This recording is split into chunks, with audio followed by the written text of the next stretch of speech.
And I mean, it will be suggested here that your brain will stop improving. Well, I heard two things. I heard 2 years and 3 years from the specialists. I'm 11 years in and I still feel like I'm improving.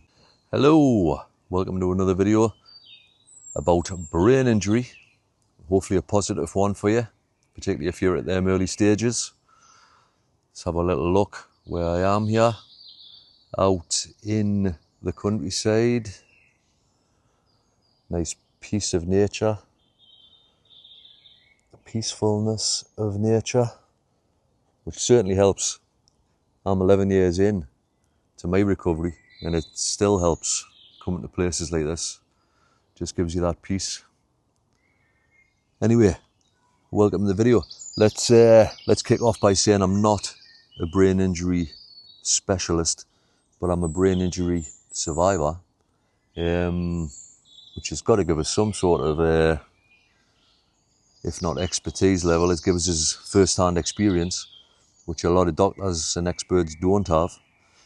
So I can only speak from my own experiences. Every brain injury is different, which you'll find as you meet other people, because I'm sure you'll be meeting other people who on either in the hospital or at different groups that you'll end up going to, and they'll all be different to you, which makes it even more difficult for these specialists to give you direct advice. You know, a lot of it comes down to your own, what you find out on your path to recovery. Recovery that you're never going to be the 100% the person that you were before, but my goal from pretty early on was getting back to the closest I could get to the person that I was before. And that journey started pretty soon for me. You know, when I came out of the coma, I spent a further 2 months in hospital, and within a few weeks, once I was strong enough to get up out of bed, in fact it started before I was strong enough to get out of bed, I was a bit of a pain in the arse for the nurses on the ward, because I just had a drive in as that I wanted just to be normal and be what I was before. So I would continuously get out of bed and really cheese them off, you know, because it was making their job a little bit harder. I would constantly get out of bed when I didn't really have the physical capability to do it. And I had a couple of falls, fell flat on my face twice whilst in hospital, because the wires in my brain were all lower. I got it in my head that somebody on the ward had pinched my phone charger. I don't even think I had my phone because the police had took my phone. But anyway, I got it in my mind that someone had stolen my phone, and I decided that it was some older woman who was on the ward, who had obviously had a brain injury as well. I decided she had stole it and put it in a handbag. So I got up 2 nights off the trot and tried to get in, rifling through a handbag looking for my phone charger.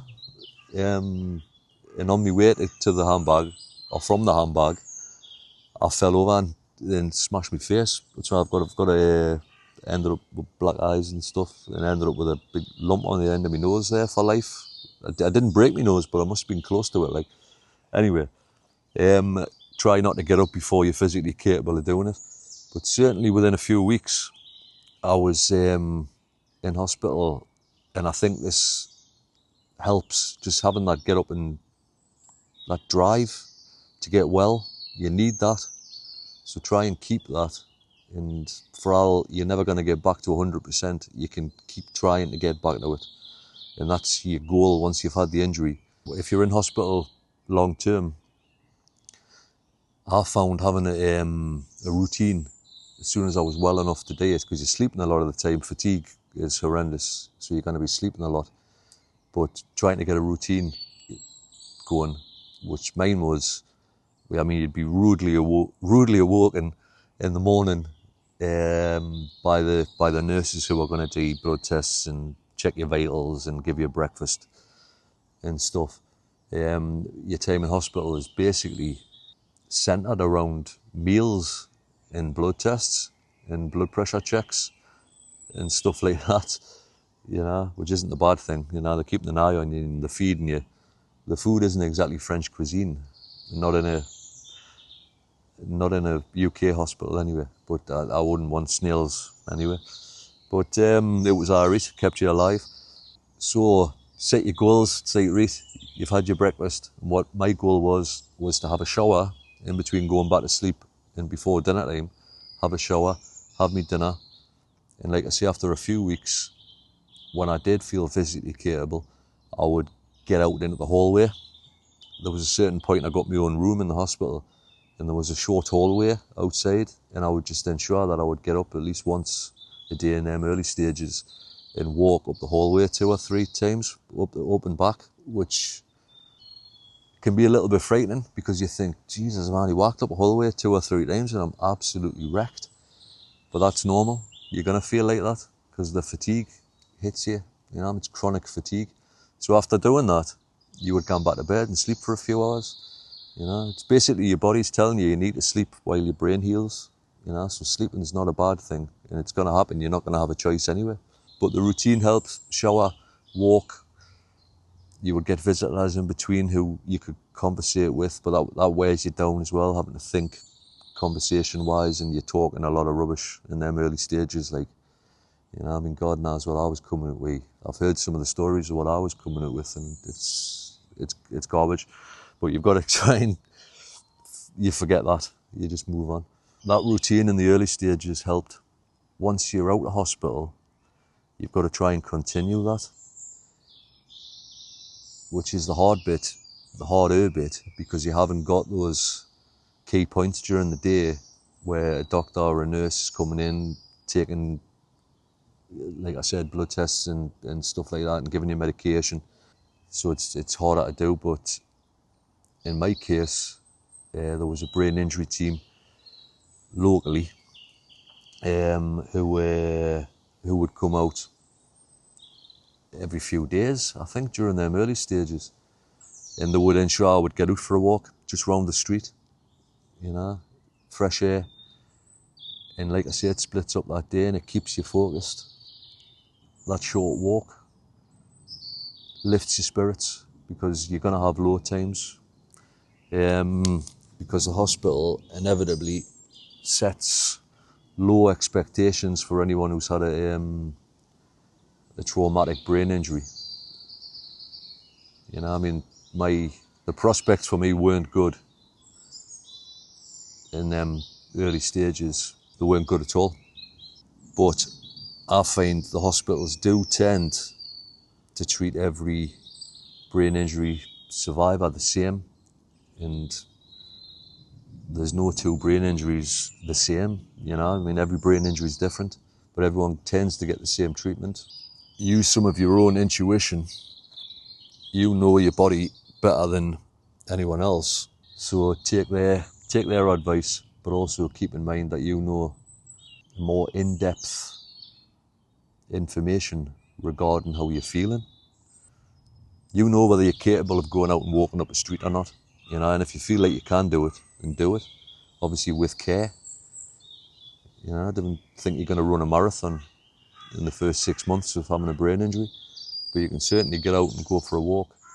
I think being active, or being as active as it was possible to be in them early stages, helped accelerate my recovery, and I'll stand by that.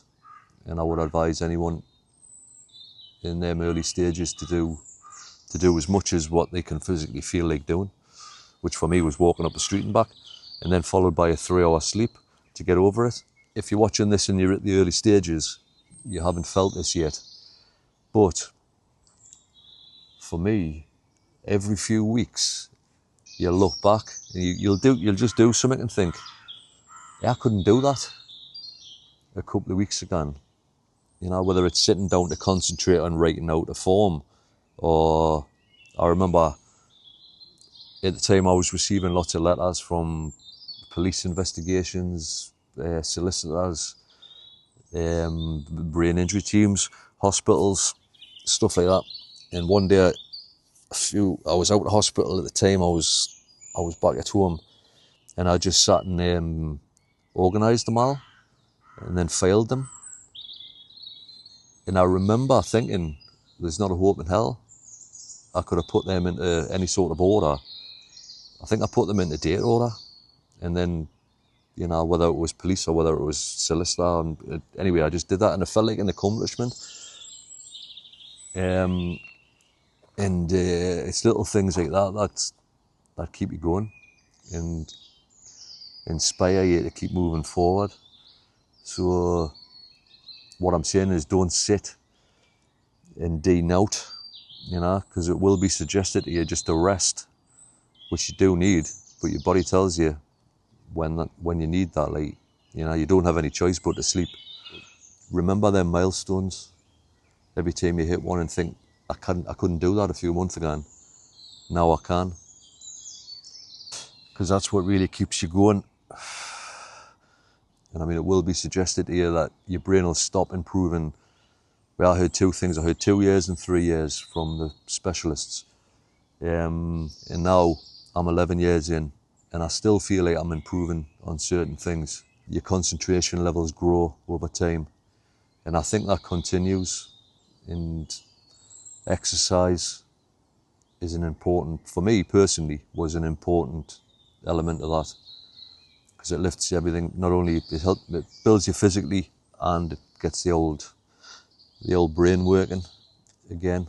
And I don't think that was ever really suggested to us by a doctor. They never said concentrate on exercise. You know, they tend to just get on the negative side of things. In the coma stage, the specialists, the doctors, told me, Dad, that I wouldn't survive the night. And that was 11 years ago. So 11 years later, I'm here doing this video, trying to encourage other people. But anyway, I've rambled enough. Hopefully it's inspired someone who's at them early stages to think, you know, that Muppet's done it.